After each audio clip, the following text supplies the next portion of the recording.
अष्टभुजायै नमः। ओम श्री चतुर्भुजाय नमः। ओम श्री पंचजनधराय नमः। ओम श्रीमते नमः। ओम श्री शंकरपायने नमः। ओम श्री जनार्दनाय नमः। ओम श्री पीताम्बराय नमः। ओम श्री देवाय नमः। ओम श्री सूर्य चंद्र विलोकिचनाय नमः। ओम श्री वत्सरूपाय नमः। ओम श्री पूर्णतनवे नमः। ओम श्री कीरा रूपाय नमः। ओम श्री नित्यकीर्तने नमः। ओम श्री वामनाय नमः।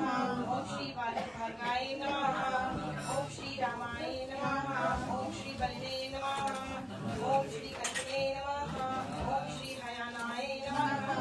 ओम श्री विश्वभराय नमः। ओम श्री कराय नमः। ओम श्री कपिलाय नमः। ओम श्री धराय नमः। ओम श्री ध्रुवाय नमः। ओम श्री दत्तात्रेयाय नमः। ओम श्री अच्युताय नमः। ओम श्री मुकुंदाय नमः। ओम श्री धनीमानवाय नमः। ओम श्री धन वर्तनरे नमः। ओम श्री वस्त्रकैलस कौस्तिक भरद्राय नमः। ओम श्री गुररत्यै नमः। ओम श्री आध्वर्षजाय नमः। ओम श्री शंकर शानाय नमः। ओम श्री पितृवे नमः। ओम श्री रविंद्रशायिने नमः। ओम श्री रविर्शायिने नमः। ओम श्री बुद्धमने नमः। ओम श्री अनिरुद्धाय नमः। ओम श्री भक्तवत्सलाय नमः। ओम श्री नारायणे नमः। ओम श्री नारायण नमः। ओम श्री जगेंद्राय नमः। ओम श्री तीर्थावने नमः। ओम श्री भूतभावनाय नमः। ओम श्री श्वेत दीप शुभास्तवाय नमः।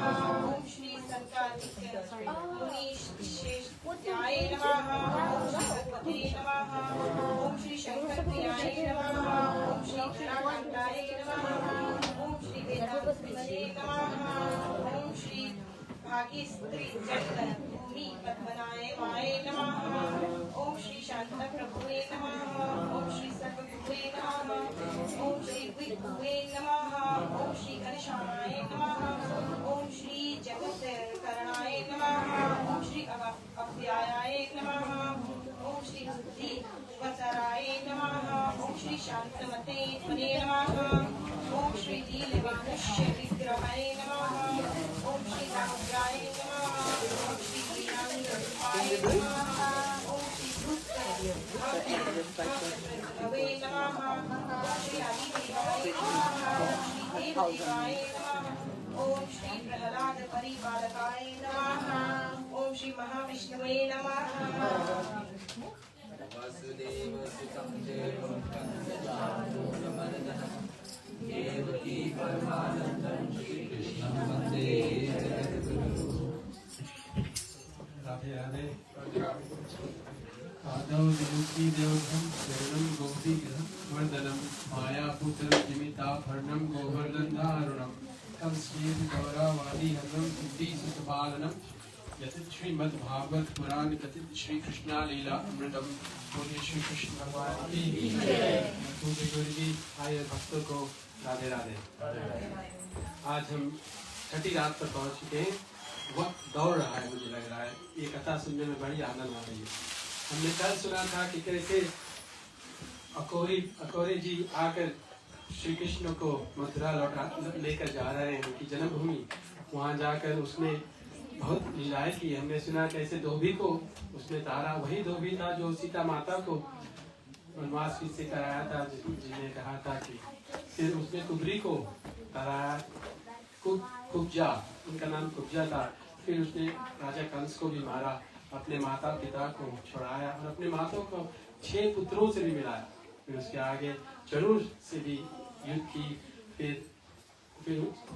फिर हमने सुना कि कैसे प्रभु श्री कृष्ण ने नंद बाबा को फिर लौटाया अपने घर पर। तो आज की कथा है मित्रता की, कृष्ण और सुदामा की। हम कहते हैं सच्चे प्रेम और सम्मान की प्रीति है। यह कहानी हमें सिखाती है कि मित्र सामाजिक स्थिति, धर्म और गरीबी से परे होती है।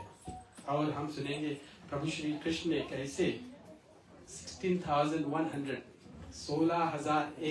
16,100 रानियों से शादी क्यों की थी, विवाह क्यों हुआ था? क्योंकि उसके 8 रानी तो पहले से ही थी। कल सुनते हैं गुरुजी से आगे की कहानी, पर मैं हमेशा भूल जाता हूँ, 3 रात से बोल रहा हूँ कि आज का भोग और महाभोग नरेश ×2, दोनों नरेश है, बट एक नरेश चांदिल है और एक नरेश कुमार। नरेश चांदिल और हेलन और नरेश कुमार और अनिता, उनको बहुत बहुत धन्यवाद। प्रभु से विनती है कि उनकी आशीर्वाद हमेशा आप पर बनी रहे। राधे राधे।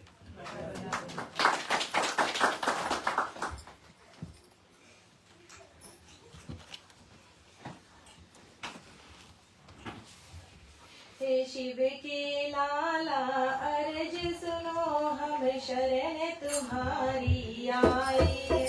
हे शिव के लाला अर्ज सुनो, हम शरण तुम्हारी आए।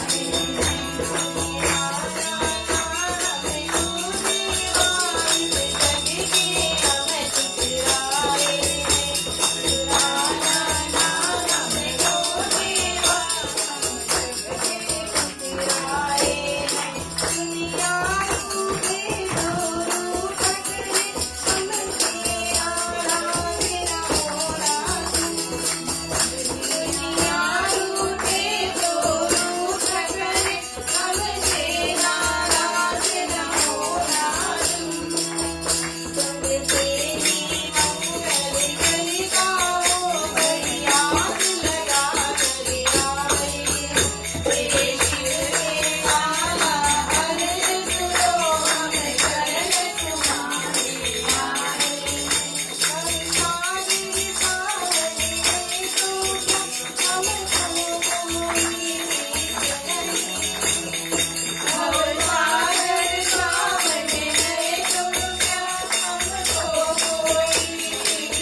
इसी कारण से हम लोग 7 दिन का, 8 दिन का नहीं अष्टमी, लेकिन 7 दिन का ले रहे हैं। और 7 दिन के अंतर्गत आज 7वां तिथि है। और चाहे छठा रात्रि है लेकिन सातवां तिथि है। हम लोग मैया लक्ष्मी को आराधना कर चुके हैं। मैया लक्ष्मी भी आज इस कथा में भागवत में पधारेगी। अब लोग श्रवण कर रहे हैं। कल अक्रूर की भगवान श्री कृष्ण को मथुरा लाना, भगवान श्री कृष्ण की वहाँ मथुरा से अब लीला आरंभ हुई। और मथुरा में हम लोग सुने एक एक राक्षस आकर के जितने भी कंस के प्रेमी थे सब कोशिश करिए कंस के बदले में कि कंस को कृष्ण ने अंत किया है और मृत्यु दंड दिए हैं, तो उनके बदले में एक कृष्ण को मारने के बहाने बहुत सारे योद्धा बार बार आते हैं। कल हम लोग सुने थे किसी योद्धा ने जो 17 बार और 23 और छनी सेना लेकर के जरासंध ने भगवान श्री कृष्ण को युद्ध के लिए आते हैं। एक बार हार जाते हैं लेकिन कृष्ण भगवान जरासंध को मारते नहीं है, छोड़ देते हैं। 18वां संग्राम में पिछले आए तो उसी समय नारद जी ने भेजा हुआ काल्यवन दिखाई पड़ा। काल्यवन कौन थे? भगवान श्री कृष्ण ने सोचा कि जरासंध और काल्यवन दोनों मिलकर के युद्ध करेंगे। श्री कृष्ण जी ने जब बलराम जी के साथ मिलकर के विचार किया तो आज हम एक ऐसा किला बनाएंगे जिससे किसी भी मनुष्य को प्रवेश करने के लिए कठिन होगा। तो भगवान श्री कृष्ण और बलराम मन में विचार किए कि क्या करना है। अभी दोनों साथ में आ गए। युद्ध का तो नियम है एक व्यक्ति एक से करे, लेकिन एक दोनों काल्यवन और जरासंध दोनों भगवान के साथ में युद्ध करना चाहते हैं। भगवान उस समय रण को छोड़ करके, युद्ध भूमि को छोड़ करके भाग के जाते हैं। कहाँ जाते हैं? गुफा। और उसी गुफा में आज एक मुचुकुंद नाम का व्यक्ति सोया हुआ है। मुचुकुंद पहले धरती पर राज करता था, लेकिन देवताओं ने उनको बुलाए थे देवलोक के लिए, क्योंकि देवताओं के ऊपर भी आपत्ति पड़ी थी। देवताओं ने मुचुकुंद से सहारा लिए थे कि ऐसा राक्षस के साथ में युद्ध हो, तो मुचुकुंद ने उनको सहायता प्रदान करी। जब सहायता करी कितने 1000 वर्ष बीत गए। 1000 वर्ष बीत गए मुचुकुंद को देवताओं को सहायता करते हुए। जब युद्ध समाप्त हुई तो मुचुकुंद से देवताओं पूछते कि आपको क्या चाहिए? बोले मुझसे अपने बस परिवार के साथ वापस जाना है। देवताओं ने समझाया मुचुकुंद जो आपके परिवार थे, आपके बीच में 7 पीढ़ी निकल गई, अब कोई नहीं बचा जो आपको पहचान सकेगा। वहाँ आप जाओगे तो अकेले पाओगे वहाँ पर। फिर भगवान से मांग किए कि और दूसरा क्या मिल सकता? दूसरा ये है कि आप जाइए, जो और कोई वरदान चाहिए तो मिल देते। देवताओं क्या वरदान देते? उसको देते हैं कि देखिए मुझे क्या करना, मुझे बहुत दिन तक सोना ही सोना है। इतने सारे युद्ध में थकावट आई। मुचुकुंद राजा का इच्छा भगवान पूरा करते हैं और बताते कि इच्छा पूरा करने के लिए क्या है कि मुझे कहीं गुफा में ऐसा स्थान दो जहां पर मुझे, लेकिन कोई मेरा नींद को बाधा करे तो उनको देखते ही उन व्यक्ति को भस्म हो जाए। भगवान श्री कृष्ण काल्यवन और जरासंध के साथ युद्ध करते करते ठीक उनको वहीं पर ले गए जिस गुफा में मुचुकुंद सोए हुए थे। भगवान जानते थे काल्यवन का भी मृत्यु कैसे होगा और जरासंध का मृत्यु कैसे होगा। तो भगवान उचित समय देख करके रणभूमि से भागे। रणछोड़ नाम तो उनको मिली कि युद्ध में छोड़ करके भागे, लेकिन भगवान उसी गुफा में जाते और अपने अंग वस्त्र, शरीर के ऊपर जो वस्त्र होता है वो भगवान श्री कृष्ण उसी स्थान पर छोड़ देते जहाँ पर काल्यवन, जहाँ पर मुचुकुंद सोया हुआ था। जब मुचुकुंद को इस बात को स्पर्श होती है, मुचुकुंद को जब स्पर्श होती है तो उसी समय काल्यवन वहाँ पहुँचते हैं। देखते भगवान कृष्ण का अंग वस्त्र तो वहाँ है, तो भगवान तो उसी पर लात मारते हैं। सोचते हैं कि भगवान इसी के नीचे सोए हुए, लेकिन उसको नहीं पता था कि उसके अंदर मुचुकुंद था। और मुचुकुंद जैसे ही लात लगती है काल्यवन का, और मुचुकुंद जाग जाते हैं। जागने के बाद में जैसे उसको वरदान यही मिला था कि हमारी नींद में कोई बाधा डालेगा तो उठते ही जिसको जो मेरे सामने पड़ेगा वो भस्म हो जाएगा। काल्यवन का ऐसे प्रकार से अंत करते भगवान। काल्यवन की भस्म होना, मुचुकुंद की कथा इस प्रकार से। मुचुकुंद ने फिर बाहर आते हैं, भगवान को दर्शन पाते हैं। अब भगवान ने उनको वरदान दिया कि अब इसके बाद में क्या चाहिए, भगवान अपने धाम को उसको भेज देते। भगवान श्री कृष्ण बलराम से बता रहे कि देखिए मथुरा में हम लोग का रहने कितने दिन हो गए, एक ना एक कंस का प्रेमी आता ही रहेगा। अब हम लोग को कहीं और एक नया स्थान ढूंढना चाहिए। कहाँ स्थान ढूंढना चाहिए? भगवान ने विचार किया कि विश्वकर्मा को बुलाया जाए। विश्वकर्मा वो देवता है, विश्वकर्मा वो देवता है जो सारे देवताओं का लोक बनाते हैं, कारपेंटर का। इंजीनियरिंग का विश्वकर्मा देवता का उनका देख रेख करते हैं। तो विश्वकर्मा को त्रिशूल ने भगवान बुलाते कि मुझे एक स्थान बना दो, एक जगह ऐसे बना दो जहां पर आस्तिक धरती नहीं है, धरती से अलग लेकिन धरती से जुड़ करके। तो विश्वकर्मा ने सोचे कि कहाँ जाकर बनाई, तो भगवान से क्या है कि भगवान इस समुद्र देवता से कुछ जगह मांग लेते हैं। समुद्र अपनी जगह लेके बैठे, तो समुद्र देवता लगे कि इस बार नहीं, पिछले बार हम रामावतारी में सहायता किए थे सेतु बनाने के लिए, लौट करके हमें कुछ नहीं मिली। तो भगवान ने आश्वासन दिलाए कि इस बार हम जो भी नगरी बनाएंगे वो अंत में वो नगरी जाकर के आपके ही हो जाएगा, माने समुद्र में ही मिल जाएगी। तो भगवान इस बात पर समुद्र देवता सागर देवता प्रसन्न होते हैं और विश्वकर्मा को सहायता करते हैं वो नगरी बनाने के लिए। भगवान इतने बड़े नगरी बनाएंगे जहां पर पूरे उनके समाज में 16,108 रानियों को एक एक महल एक एक तरह देखने के लिए, और सभी में एक एक रानी पटरानी रहेंगे, सबके संतान भी एक ही बराबर हो। भगवान किसी के साथ पक्षपाती नहीं किए, जितने रुक्मणी के साथ तो उतने अंतवली पत्नी के साथ भी उतने संतान, उतने बेटियां उतनी बेटियां। आगे सुनते हैं। तो भगवान ने इधर सोचे कि अब मथुरा में तो भी हमारे कुछ प्रेमी लोग हैं, तो भगवान ने माता सरस्वती को चिंतन किए। सरस्वती मैया से मांग के कि देखिए आज रात देखिए जितने लोग मथुरा में मेरे प्रेमी हैं उनको राते रात यहाँ से उठा करके ले जा करके द्वारका में बैठा देंगे, और वो कल सुबह जागे वहां उनको ऐसा नहीं लगे कि हम पहले और कहीं थे आज यहाँ आ गए। उनको यही पता लगे, ये उनको यही समझ में आए कि यही हम हमेशा रहते थे द्वारका में। तो मैया सरस्वती ने ऐसा काम की कि इस स्थान से उस स्थान उस श्रद्धालु व्यक्ति को जो भगवान श्री कृष्ण में श्रद्धा रखते थे उनको मथुरा से उठा करके और ले जाते कहा द्वारका।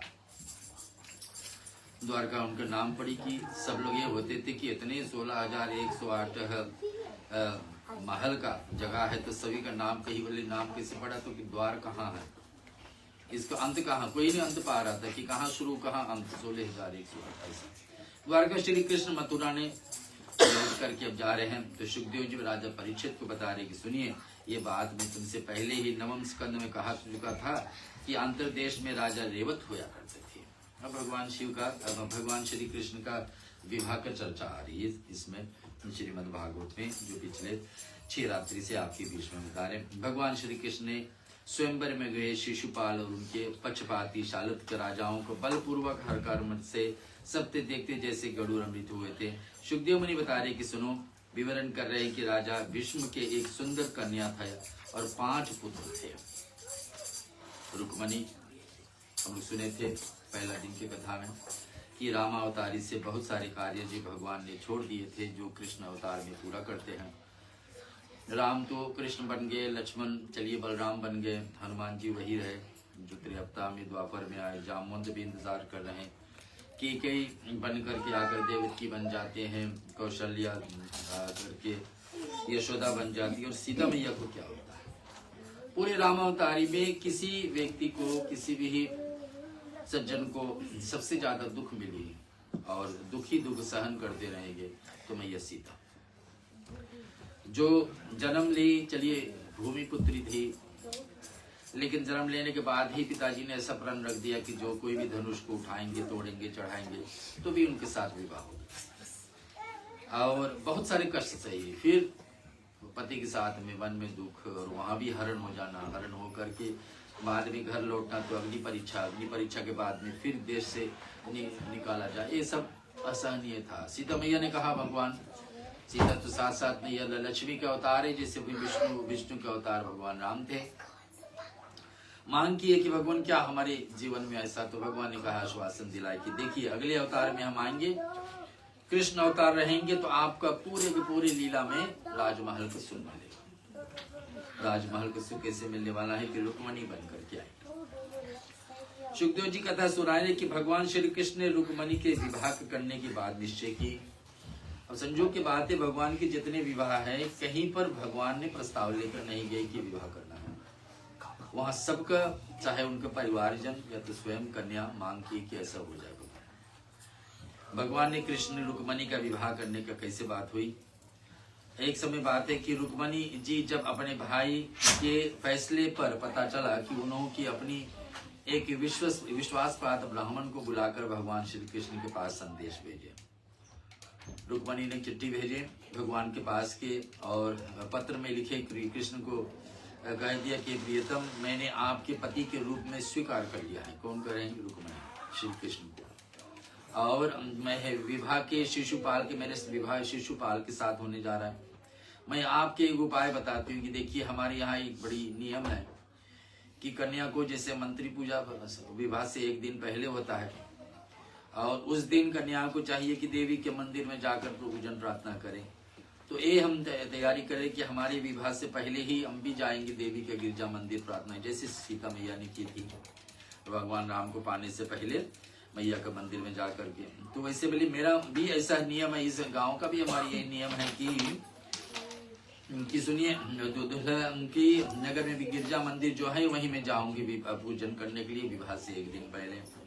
कमल नयन भगवान विष्णु को कृष्ण रूप में बता रहे। उमापति भगवान शंकर के समान बड़े से बड़े महापुरुष भी आत्म शुद्धि के लिए आपके चरण कमलों को देखते हैं। भगवान, आप मेरा जीवन में तय यही है कि आप साक्षात मेरे साथ विवाह करें। एक रुक्मणी का मांग है भगवान श्री कृष्ण से, यदि मैं आपको प्राप्त ना कर सकूं तो मैं व्रत द्वारा शरीर को सुखा दूंगी। मैंने ऐसे व्रत करते रहूंगे जब तक हमारे शरीर सूख न जाए। ऐसे बड़े नियम लेकर के बैठी है रुक्मणी देवी। संदेश मिलते ही पर तुरंत भगवान श्री कृष्ण ने दारू को बुलाया। दारू कौन है? भगवान श्री कृष्ण साथी, वही रथ हाथने वाले हैं। रथ जोड़ करके लगाए भगवान श्री कृष्ण और ब्राह्मण देवता से रथ का स्वीकार होकर के, और भगवान श्री कृष्ण वहां से देश छोड़ते हैं। उधर शिशुपाल का विवाह तय हुआ था रुक्मणी के साथ उनके भाइयों के द्वारा, और अपने साथ वो शालब्ध जरासंध जो भगवान श्री कृष्ण 17-18 बार हार चुके हैं, दंडवर्त विदुरथ पौंडक आदि को लेकर के बैठे हैं।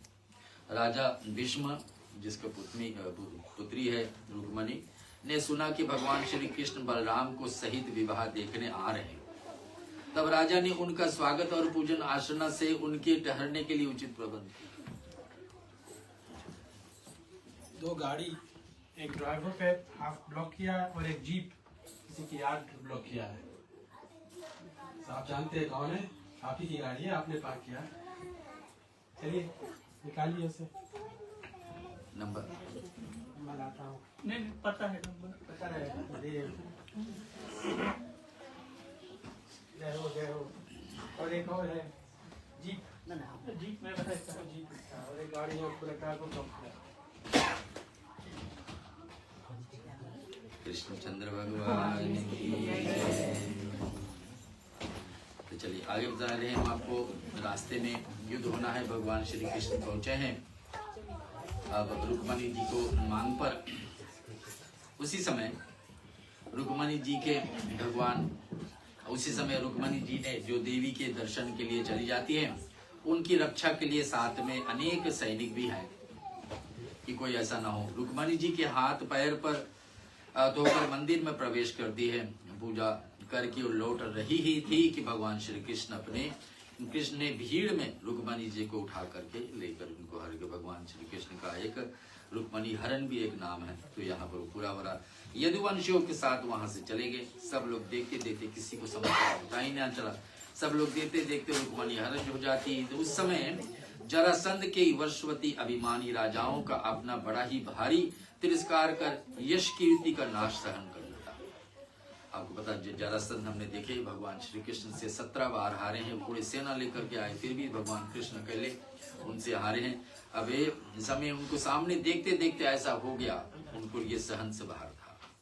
जरासंध भी वहां पर युद्ध के लिए तैयार होते भगवान के साथ। शिशुपाल राजधानी लौट जाता है। रुक्मणी के भाई रुक्मणी क्रोध में भर करके एक बड़ी सेना लेकर भगवान कृष्ण के पीछे लगते हैं। रास्ते में युद्ध होने लगी। भगवान श्री कृष्ण ने उसकी सेना को भी तहस हस कर डाला और रुक्मणी को उसी से दुपट्टे से बांधकर उसको दाढ़ी आदि करके वहां से भेजते हैं। अंत में रुक्मणी का भाई रुक्मी को भी भगवान श्री कृष्ण वध करने वाले थे, लेकिन और रुक्मणी मांग की कि भगवान जैसे भी है मेरा भाई इसको छोड़ दीजिए। भगवान श्री कृष्ण ने लौटार करके अपने द्वारका पहुंच जाते। द्वारका में पहला पत्नी भगवान श्री कृष्ण का लक्ष्मी अवतार रुक्मणी होने वाली है। विधि पूर्वक पानी ग्रहण संस्कार, पानी ग्रहण यानी कि हाथ पकड़ के जो फेरा लिया जाता है, और घर घर में सभी बड़ा उत्सव मनाया जाता है। भगवान श्री कृष्ण ने रुक्मणी के साथ दे करके द्वारका वासियों से बड़ा आनंद हुआ। बोलो कृष्णचंद्र भगवान की जय। अब आता है भगवान श्री कृष्ण का पहला पुत्र। भगवान श्री कृष्ण का कितने संतान होंगे? उनका कुल में एक कन्या रहेगी, हर एक पत्नी से एक कन्या। कन्या क्या सबसे बड़ा जीवन में दान होता है, कन्यादान और भूमि दान, गौदान। हर एक व्यक्ति को प्रयास करके दिन 3 दान करना चाहिए। तो इसमें क्या है, कन्यादान। जिसके पास नहीं कन्या तो क्या करें, कार्तिक महीना है, दीपावली के महीना से 11 दिन बाद तुलसी विवाह का उत्सव आता है। एक तुलसी के पौधा पूरे वर्ष भर आप सींच करके तैयार करके पूजन करके कन्या जैसा मान करके रखे, और जो दिवाली से 11वां दिन तुलसी विवाह का पर्व आती, उस दिन उस पौधे को अपनी पुत्री के रूप मान करके भगवान विष्णु को दान करने से पूरे कन्यादान का फल प्राप्ति होती। जिसके पास कन्या नहीं साधन है।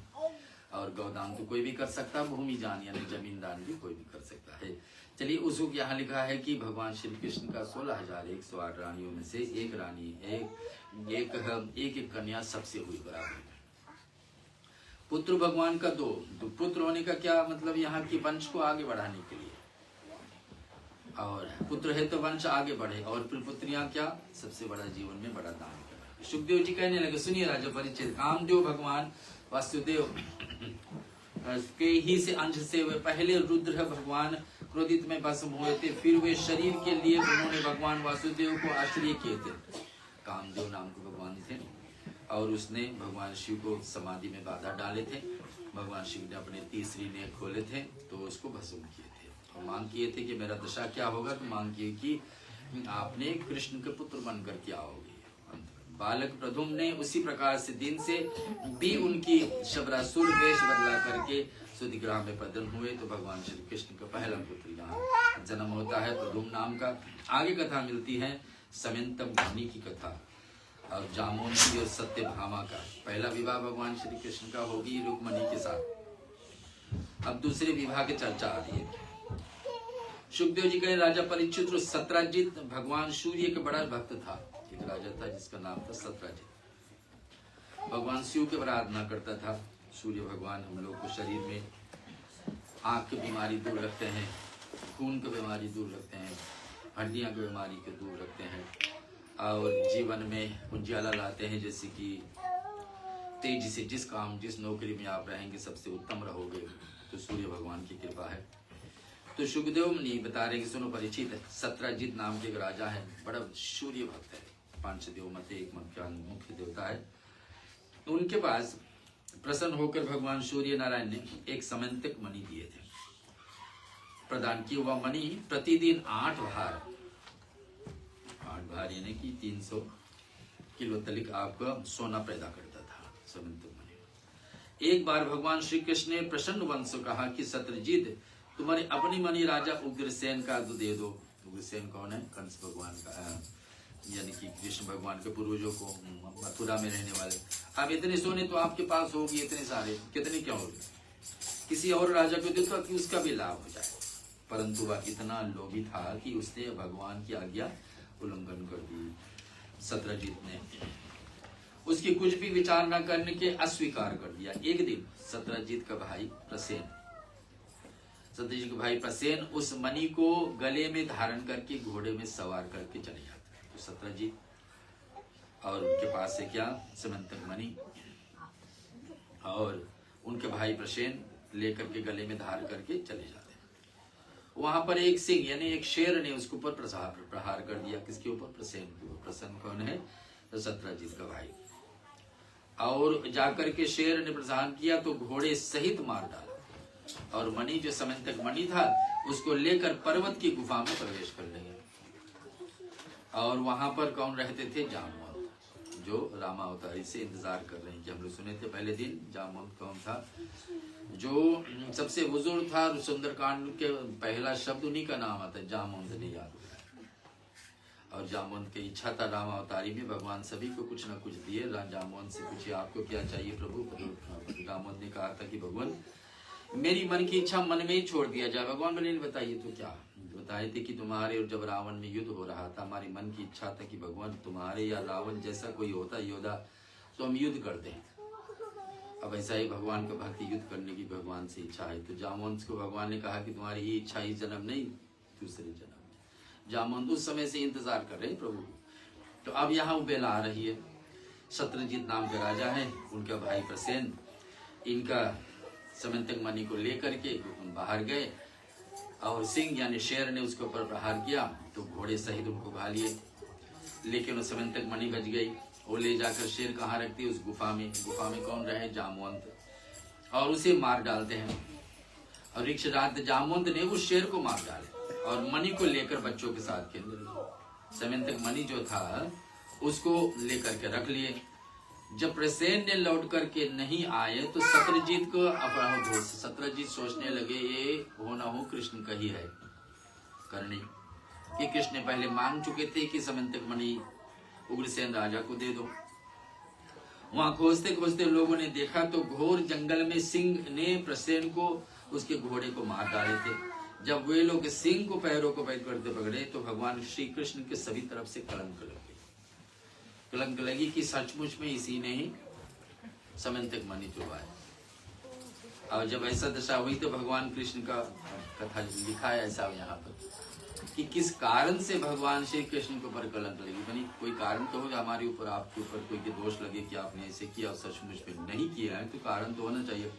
तो कारण ये आई कि जो अभी अगले गणेश चतुर्थी आने वाला है 27 अगस्त को, उस तिथि पर गणेश जी का जब रहेगी, गणेश जी का जन्म का दिवस है, उस दिन पर चांद को नहीं देखना चाहिए। मैंने और दिन देखे लेकिन साल में एक बार है कि गणेश जी का श्राप है चंद्रमा पे कि उस दिन चांद को नहीं देखना चाहिए। अगर जो कोई देखता है तो क्या, तो श्राप लग जाता है। कोई ना कोई कर्म आप साल भर में ऐसे करोगे, नहीं करे होगे फिर भी श्राप लगे कि आपने किया। तो भगवान कृष्ण के ऊपर भी वो लागू है। तो कृष्ण भगवान ने इन समंतक मणि लिए नहीं है लेकिन फिर भी उनको पर आरोप लगे कि आपने। भगवान कृष्ण ने सोचे कि ये जीते जी मुझे ये भी देखना पड़ रहा है कि सब लोग मुझे ऊपर आरोप लगा रहे हैं। क्या जीवन में करने का था। मथुरा में लोग बोले, मथुरा में से भाग करके द्वारका आए, द्वारका में ऐसे कलंक लगे। भगवान ने उस सिंह के जो सिंह ने जिसने प्रसेन को मारे थे उनका पीछे पीछे मार्ग देते गए तो जामवंत के यहाँ पहुंच गए उस गुफा में। और श्री कृष्ण और रीछ जामवंत के बीच में 27 दिन, जो 27 दिन रावण और राम जी के साथ युद्ध हुआ था, वही 27 दिन तक जामवंत और श्री कृष्ण युद्ध किए समंतक मणि को पाने के लिए। अंत में जामवंत ने हाथ जोड़ के कहा कि प्रभु कहीं आप तो वही तो नहीं है राम अवतार बलि राम। और श्री कृष्ण के रूप में भगवान राम प्रकट हुए वहां जामवंत को दिखाने। अंत में जामवंत ने अपने कहा कि भगवान समंतक मणि आप ले जाइए, मेरा तो है ही नहीं। ये शेर ने लाया तो शेर को मार करके मैंने सुरक्षित रखे। लेकिन एक काम और है, मेरी पुत्री है जामवंती, उनके साथ अब ब्याह। फिर भी यहाँ मांग किया, उधर रुक्मणी ने मांग किया तो हुआ, इधर से जामवंत मांग रहे हमारी बेटी के साथ। भगवान श्री कृष्ण के साथ विवाह कर दिए और साथ में मणि भी दहेज में दे दिया। द्वारिकापुरी जाकर शत्रुजीत ने राज्यसभा में बुला करके उसे मणि को दे दी। शत्रुजीत अब इस बात से खुशी हो गई कि हमारी मणि वापस आएगी, समंतक मणि जो 300 किलो तलिक आपका सोने हर दिन देता था। शत्रुजीत ने अपने कन्या सत्यभामा को बुलाया कि भगवान इस सत्यभामा का विवाह भी आप कर लो। अब तीसरा विवाह भगवान का समंतक मणि के दोनों ही श्री कृष्ण को दे दी कि समंतक मणि भी कृष्ण आप ले जाएं और हमारे पुत्री सत्यभामा को भी। भगवान श्री कृष्ण ने शत्रुजीत से कहा कि हम इस समंतक मणि को नहीं लेंगे। क्यों, आप सूर्य भगवान के भक्त है ना, इसलिए वह मणि आपके पास ही रहनी चाहिए।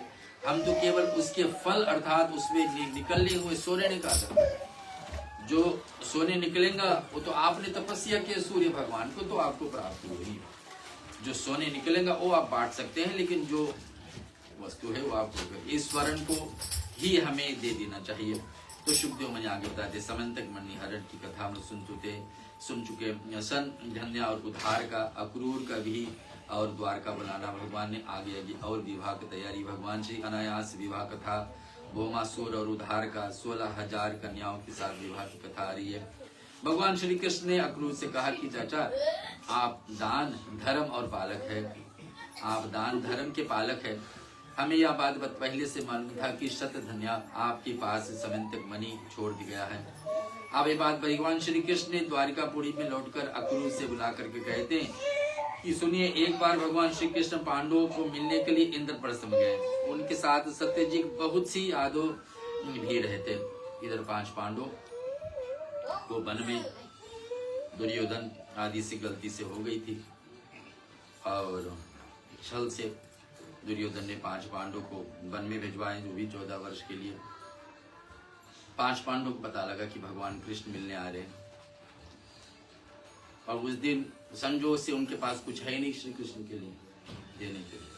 अब भगवान आएंगे हमारे द्वार पे, कभी भगवान के मंदिर पहुंचे, सत्संग में पहुंचे, तो भगवान के द्वार पर कभी खाली नहीं जाना चाहिए। यहाँ 5 पांडव सोचे कि हमारे पास तो कुछ है नहीं देने के लिए, भगवान को क्या दे। रास्ते में चलते वक्त उनको एक बड़ी आम का वृक्ष मिली, एक अच्छे आम मिले देखने में। सोचे इसको तोड़ करके भगवान को दे। 5 पांडव साथ में द्रौपदी आम ले भगवान जैसे ही पहुंचे उनके लिए परोसते कि भगवान आज साधन बहुत कुछ नहीं हुए, कोई अचानक में ये फल आपका। भगवान ने प्रश्न किया, ये आम आपका? बोले नहीं। कहाँ से? बताएं। तो जिसका है आम का वृक्ष उनसे मांग करके लाएंगे? तो 5 पांडव गए नहीं। तो बोले आम फल फिर आप ही चोरी करके लाए? आपका था ही नहीं, किसी और से लिए, उनसे बताए नहीं, उनसे मांगे नहीं, उनसे खरीदे नहीं, फिर आपका कैसे हो गया? आप ही चोरी करके लाए, मुझे दे रहे, मुझे भी चोरी लगे।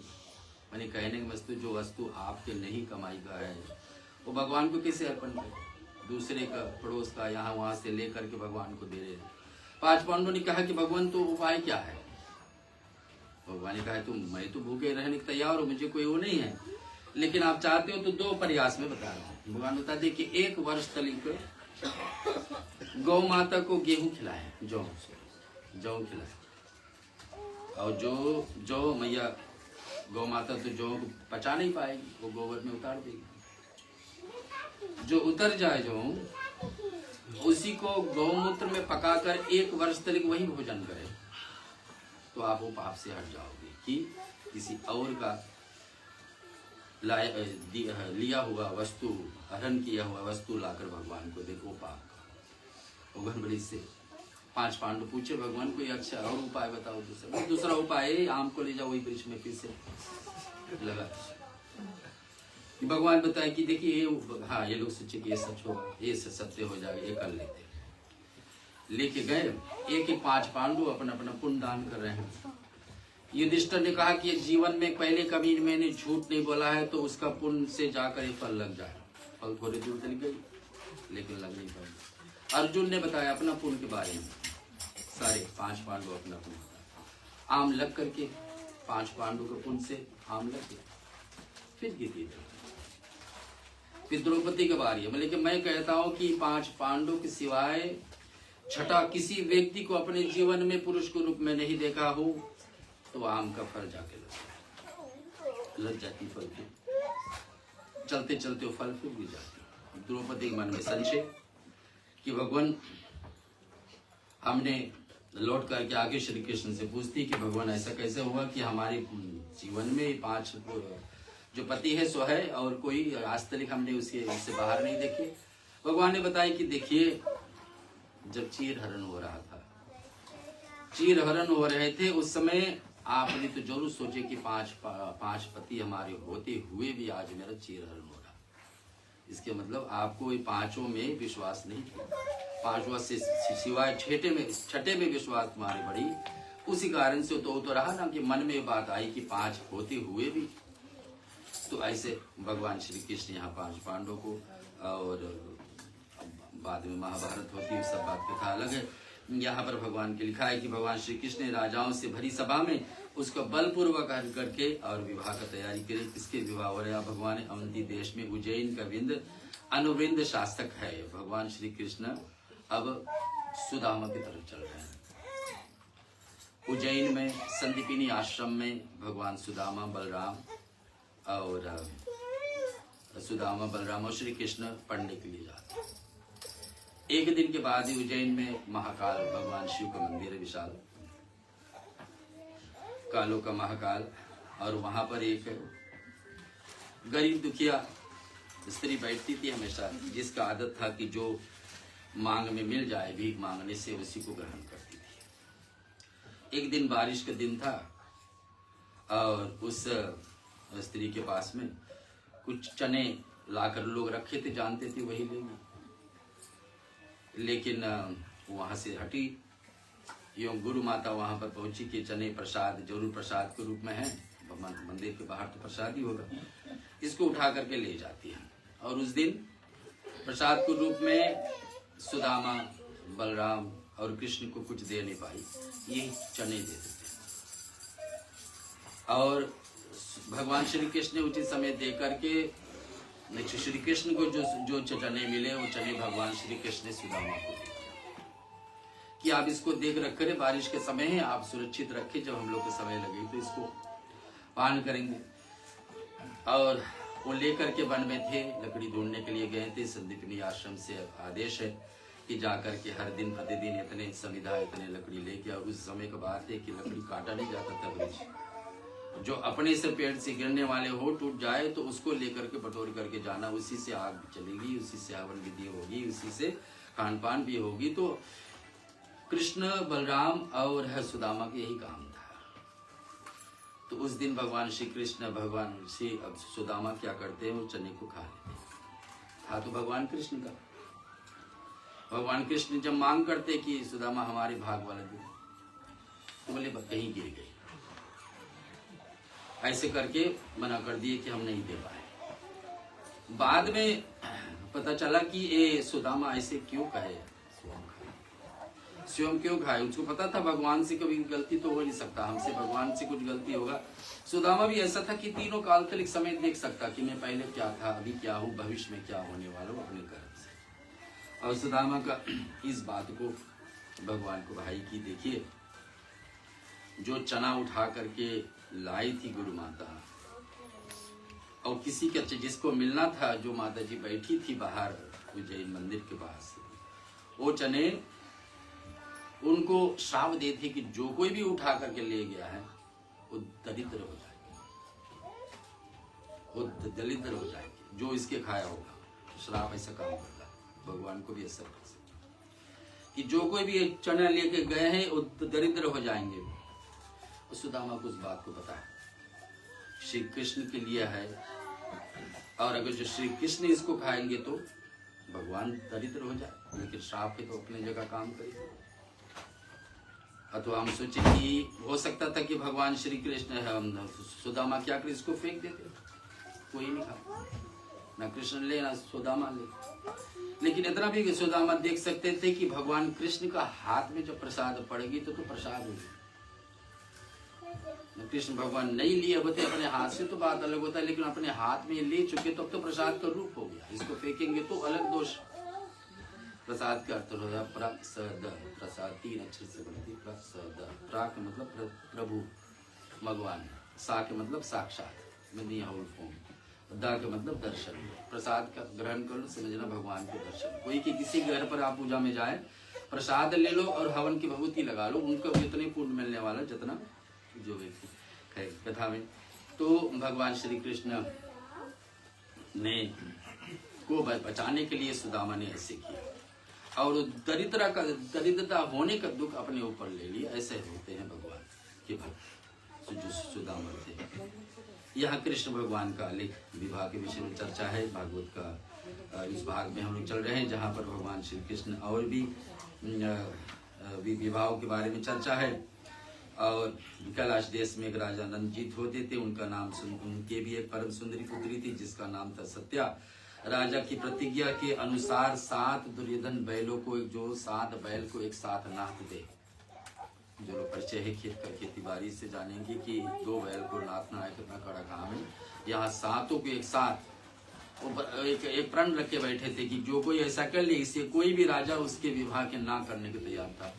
पुत्री चाहे राजा के, लेकिन सब कोशिश करे तो भी नहीं कर पाए ऐसा करके, इसलिए कोई राजा उसमें विवाह न करने के तैयार नहीं। तब भगवान श्री कृष्ण को राजा को प्रतिज्ञा कर पता चला कि कौशलपुरी अयोध्या में पहुंचे। राजा उनके हार्दिक स्वागत किया। भगवान श्री कृष्ण ने राजा नगजीत का प्रण सुनकर कमर में फेंट बांध करके और अपने 7 रूप में बना करके खेल खेल में उन बैलों को ना दिया।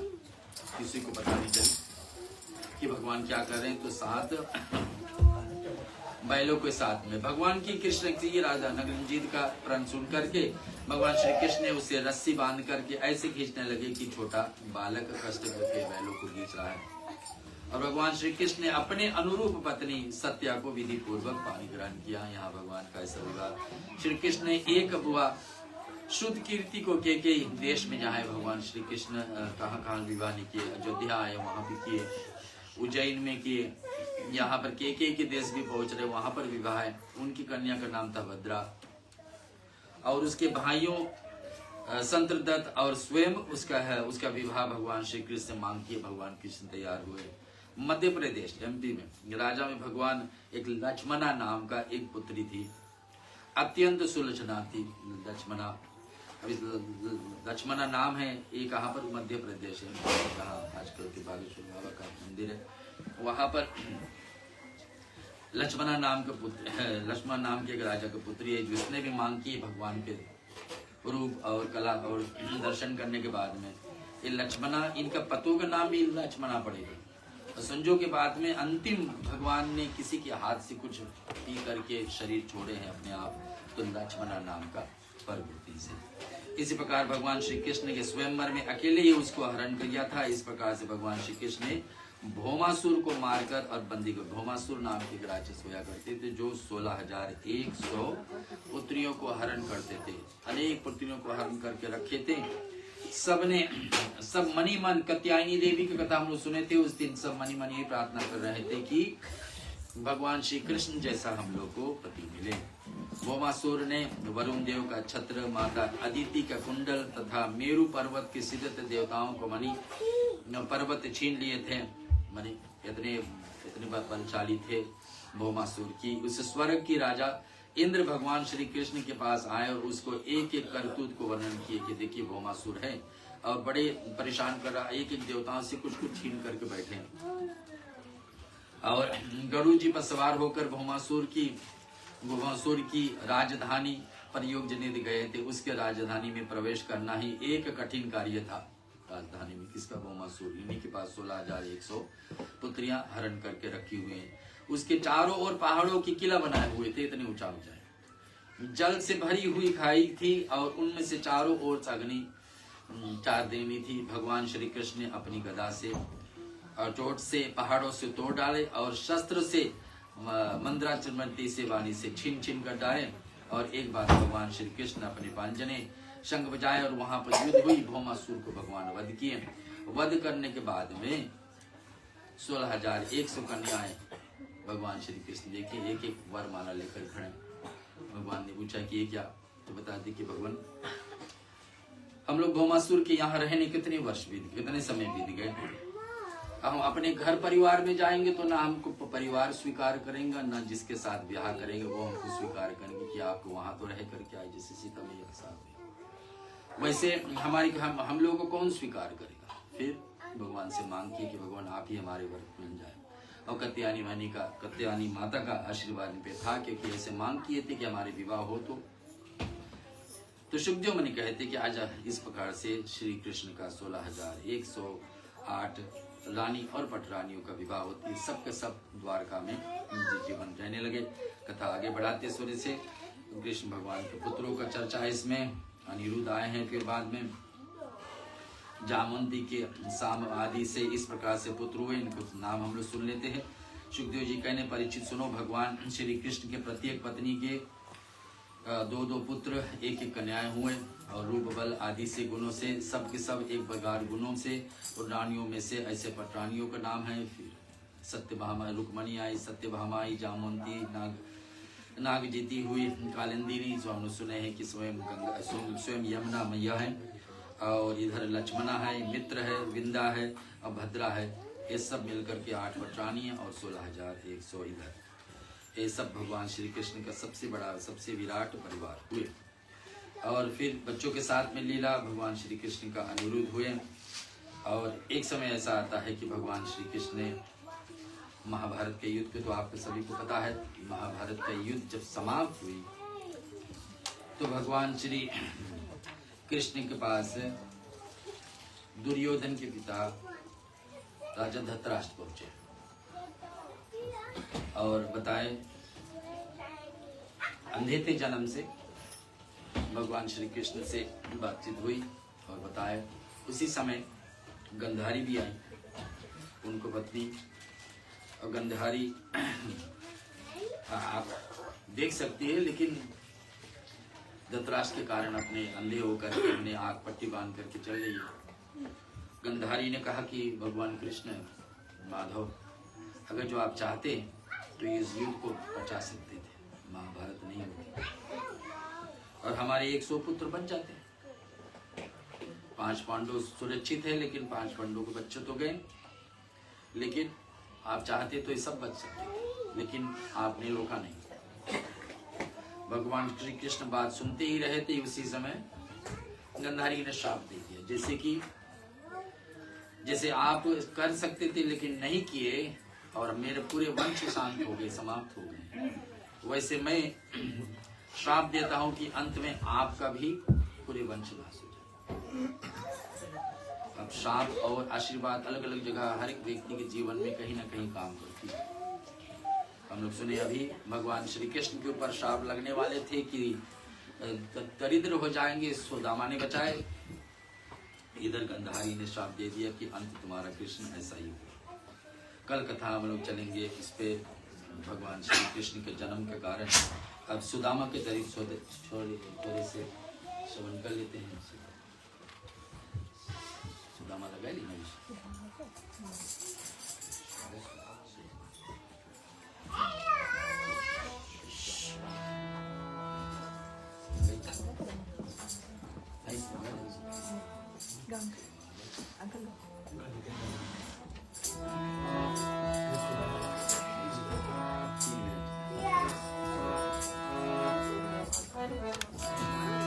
कृष्ण सुदामा का मिलन है पुरखों का कथन। कृष्ण सुदामा का मिलन है पुरखों का कथन। एक दिन मिलने आए थे, चावल भर भर लाए थे। कृष्ण सुदामा का मिलन है पुरखों का कथन। एक दिन मिलने आए थे, चावल भर भर लाए थे।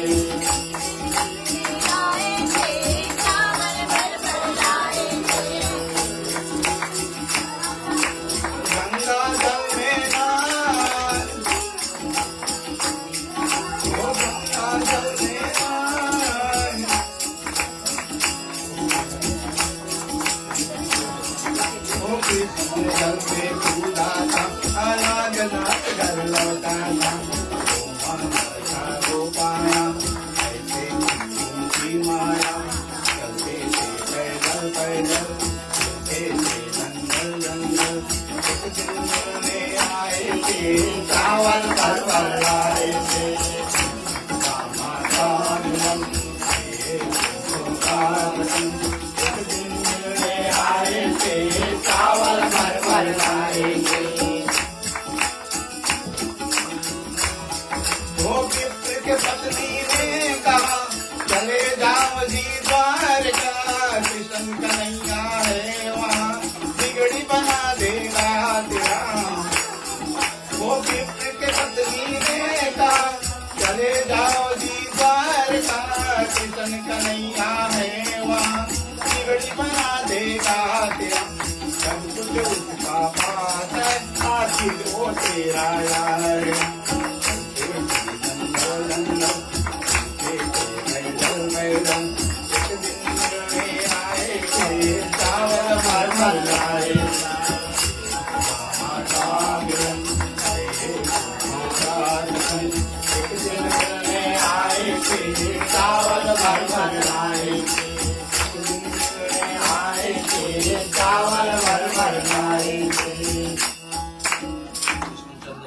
भगवान की जय। कृष्ण भगवान का परम मित्र, बचपन से ही गुरुकुल में साथ पढ़ने वाले, जिसे हम सुने कथा में परीक्षित जी से बता रहे कि भगवान श्री कृष्ण का मित्र था।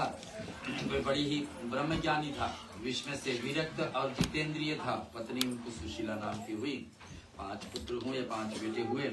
ग्रस्त होने पर भी किसी प्रकार के संग्रह परिग्रह ना कर करके कुछ मिल जाए उसी में संतुष्ट रहता था।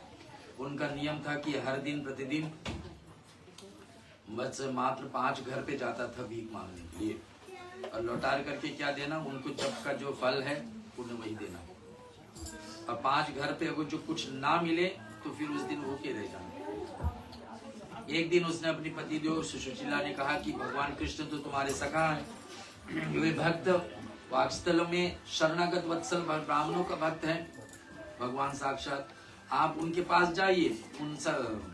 जब उनकी पत्नी ने सुदामा से ऐसे बार बार कहने लगे तो एक दिन सुदामा ने विचार किया कि सचमुच में भगवान के यहाँ जाना चाहिए।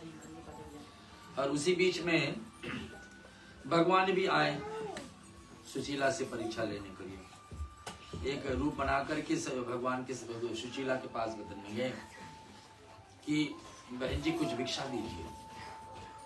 अब भिक्षा जो स्वयं लेता हो दूसरे को कहाँ दे पाए, तो बताने लगी मेरे पास तो भिक्षा में कुछ देने के अभी नहीं है, और देने के कारण नहीं है कि मैं बता रहा हूँ, इस कारण से नहीं दे रहा हूँ क्योंकि हमारी याद सूतक है। सूतक लगता है 13 दिन का, कोई शरीर छोड़ दे, सूतक लगता है 13 दिन के लिए, कोई बच्चा नया बच्चा। तो बोले बच्चा कैसा सूतक, मर्गी वाली की जन्म वाली, बोले जन्म। बोले संतान क्या हुआ, बोले संतान हमारे घर एक बेटी है। जो सुशीला के पास कोई बेटी नहीं थी, 5 बेटे थे। बेटी का नाम क्या, बोले बेटी का नाम है दरिद्रता है। दरिद्रता यानी कि ऐसा बेटी पैदा हुई कि घर में कुछ है नहीं दूसरे के लिए। भगवान श्री कृष्ण परीक्षा के लिए ही गए थे। उधर सुदामा तैयारी कर रहे हैं, सबको बताए कि 10 दिन लगेंगे यहाँ से आपको पहुँचने के लिए भगवान श्री कृष्ण का द्वार। आज भी सुदामपुर गुजरात में है, जहाँ भगवान, वहाँ पर चावल कच्चा चावल से चलता है कि वहीं पर भगवान श्री कृष्ण ने सुदामा से चावल लिए थे। आज भी पता है। सुदामा तैयार हुए भगवान के मिलने के जाने के लिए। थोड़ी कदम पहली रात रुके। दूसरे दिन उसको पता लगा भगवान ने गरुड़ जी को भेजे कि इसको रात रात उठा करके करीब ले आओ। 10 दिन तरी कैसे चलेगा, रास्ते में कुछ नहीं, इसको करना। उठा करके लाए। दूसरे दिन जागे तो पता चला कि हम करीब पहुंच गए द्वारका। पूछे तो बताए हाँ बस यही तो है द्वारका। तो सुदामा ने सचमुच सोचा कि भगवान की कदम, आप एक तरफ चलो भगवान, एक कदम चलो भगवान की तरफ, भगवान 10 कदम आगे आके आपको ले। बात सच था शास्त्रों में। पहुंच गए, वहां पर पूछे कि कृष्ण कहाँ। सब पूछे कि क्या चाहिए, कितने ब्राह्मण यहाँ आते मांगने के लिए, जो चाहिए हम लोग से बताइए, हम लोग दे देंगे, जितने चाहिए दो, जो चाहिए दो। सब लोग हंसी करने लगे कि ऐसे कोई फटे वस्त्र पहन करके आते हैं बिना पादुका का, और बस हाथ में लाठी लेकर श्री कृष्ण बोलते हैं। सब हंसी मजाक करने लगे। इधर एक दूत ने कहा कि चलो भगवान से बताइए तो देते हैं कि कोई आया है द्वार पर उनको मिलने के लिए। तो एक जाकर बताए भगवान श्री कृष्ण, भगवान आपके कोई सखा है। जब से सब दूतों से बताते थे कि हम किस भगवान श्री कृष्ण का सखा है, बचपन का दोस्त है, सब हंसी करते हैं। ऐसा कोई हो सकता कि भगवान का भक्त हो, भगवान का साथ पढ़ा हो और ऐसा दशा में हो, ऐसा हो ही नहीं सकता। उनको क्या पता कि भगवान का दरिद्रता को हरण करने वाले वो ब्राह्मण सुदामा है। भगवान को जब पता चला कि सचमुच में सुदामा है तो भगवान ने 3 अक्षर अलग अलग सुने, सुदामा। भगवान वहां से बिना कुछ पादुका पहने ही दौड़े। रुक्मणी ने देखा कि पहली बार भगवान ऐसे निकल रहे बिना कोई साधन के, अकेले दौड़ते जा रहे। और पहुंचते पहुंचते वहां पर जाकर भगवान ने दूर से आवाज दी। इसी समय सुदामा लौट करके जा रहे थे बिना कुछ लिए, और भगवान ने तेजी से आवाज दी और सुदामा और श्री कृष्ण का मिलन होती वहां पर। सुदामा को भगवान श्री कृष्ण अपने हाथों से सहारण करके रुक्मणी के साथ ले जाते हैं। सारी रानियां वहां एकत्रित होते हैं। जिस स्थान पर आस्तलिक भगवान अकेले बैठते थे उस स्थान पर भगवान ने उस ब्राह्मण सुदामा को बैठाए। रुक्मणी से कहे कि जल लाइए, इनके हम लोग पैर धुलेंगे, हाथ धुलाएंगे। और जब तक रुक्मणी तैयारी करती है भगवान श्री कृष्ण का बातों को सुन करके और जल लाती है, उतनी देर में भगवान की आंखों से इतने आंसू गिरी कि सुदामा के चरण अपने आप से धुल गए। भगवान ने अपने हाथों से मल मल करके सुदामा का चरण धोए। कहीं पर भगवान ऐसे किए तो सिर्फ यहाँ सुदामा का, और धोते भगवान को ऐसा नजर आए कुछ कुछ कांटे इतने पुराने उनका पैर में है कि निकल ही नहीं रहे। तो भगवान ने क्या किया, अपने दांतों से उसको पैर को स्पर्श करके दांतों से काटे और फिर इन दोनों में बातचीत चली। विवाह हुई कि नहीं, आपका क्या, हमारे क्या बताएं। हाँ विवाहित तो भाभी ने कुछ भेजे तो होंगे मेरे लिए, उपहार तो जरूर भेजे होंगे। और उसको भगवान श्री कृष्ण ने पूछने पर लज्जावश हो गई, शर्मा गई कि हमारे घर से जो चावल मैं लाया हूँ एक घर का नहीं है, 2 घर का नहीं है, 3 घर का अलग अलग। वो चावल चाहे मुट्ठी में, लेकिन वो देखने वाला जाएगा कि अलग अलग घर के हैं, कोई ऐसा चावल कोई वैसा। मुट्ठी चिवड़ी उनको हाथ से लेते भगवान ने उसको हृदय में बात समझ जाते, तब उनके वस्त्र से पिछड़े चित्रे हुए मैंने सुशीला का साड़ी का फाड़ा हुआ एक टुकड़े से जो पोटली बना करके भेजी थी, उसको लेकर के भगवान उसको ग्रहण करते। आज हम भजन में गाते हैं, सुदामा के दान रुचि रुचि खाए भगवान भोग लगाए। ये तो मेरे ही लिए अत्यंत प्रिय भेंट है, ये चिवड़े के केवल मुझे बल्कि सारे संसार को तृप्त करने के लिए प्राप्त है कि ब्राह्मण को सिल जाए। इतना कहकर उसने एक मुट्ठी चिवड़ा खा ली। दूसरे मुट्ठी जो ही भरी थी त्यों ही रुक्मणी ने रोक ली कि भगवान, हाथ पकड़ के कहने लगी ये मुट्ठी चिवड़ा की ही बहुत है, क्योंकि आपके लिए इतना ही प्रसन्नता बहुत है कि और दूसरे के लिए छोड़िए। तो सुदामा और रात भर भगवान कृष्ण के साथ में बैठे। कथा लंबी है लेकिन हम संक्षेप में छोड़े। चलिए हम लोग बीच में आ चुकी है और हम लोग को समय की पाबंदी है। और भगवान ने दूसरे दिन चले, कृष्ण भगवान ने कहा कि जो आप पहन के आए थे सुदामा को वही पहना कर। सुदामा मन में सोचने की थे, चलो हम तो मांगने तो नहीं आए थे, जो सुशीला ने कहा था कि जाइए मिलने के लिए तो माए मिले। उसको क्या पता कि रातें रात भगवान श्री कृष्ण ने वही विश्वकर्मा जो उनके लिए द्वारका बनाए थे, वही विश्वकर्मा जो देवताओं के लोक बनाते हैं, को भगवान भेज करके सुदामपुर जगह का नाम बाद में पड़ेगा, वहां पर भेज करके जिसने सुदामा के एक नया मकान बनवा दिए, महल बनवा दिए, अपने जैसा महल बनवा दिए। गांव के लोग जो भी सुदामा को देते थे कुछ ना कुछ, उन सब के लिए मकान बनवाए, क्योंकि विश्वकर्मा लौट करके आके बताते हैं भगवान से कि भगवान वहां पर लोग, सुशीला जो है मना कर रही है कि हमारे मकान उसी समय बन करके पूरा हो जब गांव के लोग सभी को बने, क्योंकि सबसे हम भीख मांग करके खाए, हमारा कल्याण हो तो सभी को हो। भगवान के लिए चलिए ऐसा भी कर दो सुदामा की इच्छा। तो फिर सुदामा ने लौट कर गए तो देखिए उनका जो झोपड़ी था, झोपड़ी की जगह पर भगवान के दिया हुआ महल जैसा इनका था, भगवान का था, वैसे उनको ऐसी सुदामा के जिनकी यहाँ हम छोड़ते हैं। कल हम लोग फिर भगवान श्री कृष्ण का जन्म का कारणों पे चलेंगे, क्योंकि अंतिम दिवस रहेगी। अभी के लिए हम सौंप रहे हैं। बोलो कृष्ण चंद्र भगवान की जय।